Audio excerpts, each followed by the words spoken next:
一把赤小豆，5顆大紅棗，然後是一把花生米。朋友們可千萬別小看這3樣東西哦！沒想到把它們倒在水裡，居然這麼厲害，幫助了很多的朋友們。可惜很多人不知道這種做法，那麼快跟着視頻來看一看。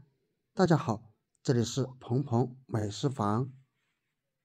首先準備20克左右的赤小豆，先加入水，把赤小豆清洗一下，只需要洗去表面的灰塵即可。因為赤小豆表面光滑，所以清洗起來是非常的快捷簡單。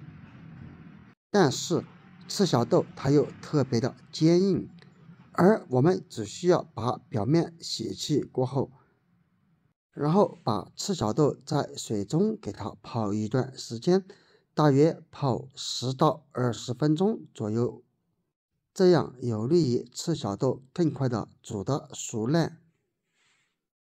接下來是5顆大紅棗，同樣需要加入水，把紅棗洗一洗。當然了，洗紅棗的時候需要加入一勺麵粉，這是因為紅棗表面凹凸不平，有很多的褶皺，容易藏纳灰塵，所以我們需要加入麵粉來洗。因為麵粉它的吸附作用非常強，而如果只用清水來洗是非常難以清洗乾淨的，用麵粉就能很好的把表面的灰塵給它吸附出來。雖然說紅棗它營養價值特別高，而我們也一定要給它清洗乾淨哦。不知道平時你使用紅棗的時候有沒有用這種方法來清洗呢？洗好之後，將紅棗撈出，然後再用水給它沖一沖，用這種方法才能把紅棗清洗得乾乾淨淨。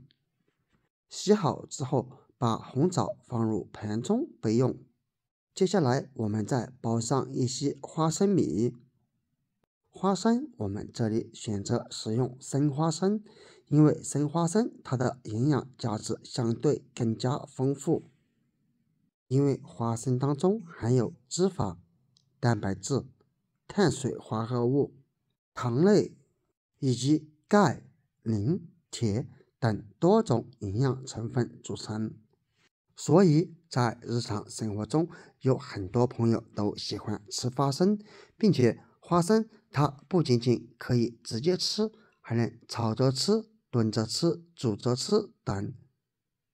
這裡花生也不需要太多，大約準備20克左右的花生，然後將裡面的花生米給它剝出來即可。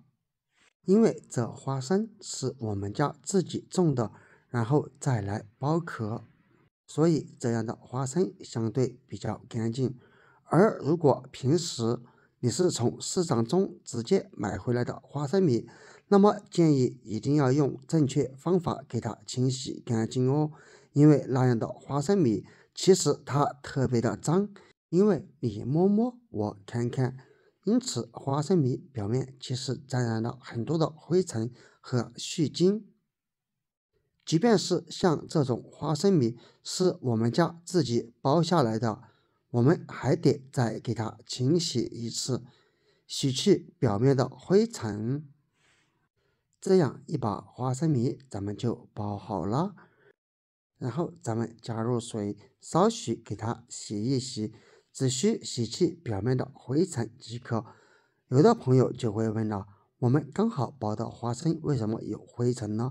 這是因為在包的過程當中，難免花生殼表面的灰塵會沾染在花生米上，因此我們也需要給它洗一洗哦。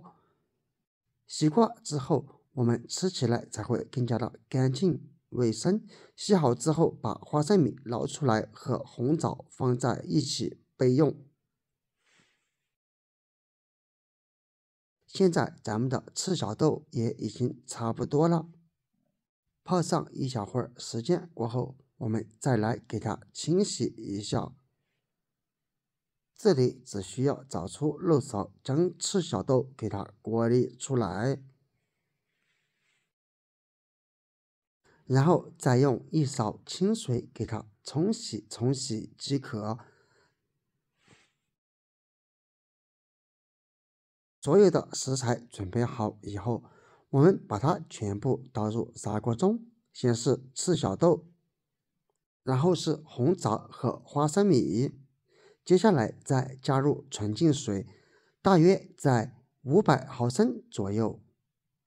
喜歡口感黏一點的可以少放一些，反之可以多倒入一些水，然後我們再蓋上鍋蓋，用大火將鍋裡面燒開，燒開以後再轉小火，給它慢慢的熬上2個小時左右的時間。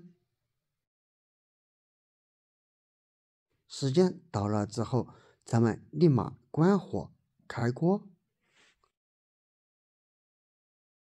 一瞬間，你會聞到特別濃郁的一股香味撲鼻而來。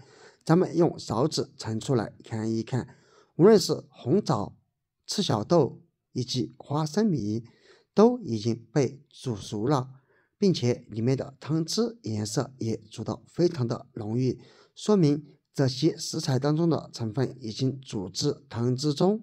朋友們，視頻都已經看到這裡了，製作視頻不易，請用你發財的手給我點一個讚吧，你的每一個點讚都是對我最大的支持和鼓勵，謝謝。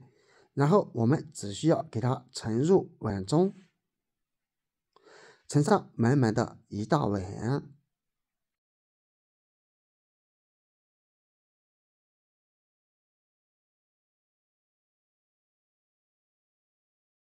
然後咱們稍許給它放置不燙嘴就可以吃了。無論是裡面的紅棗、赤小豆或者是花生米，咱們都全部給它吃掉，而裡面的湯汁是更加不能浪費的。這樣煮出來的湯汁，它喝起來不僅香甜有營養，而且別說口感還非常的不錯喲。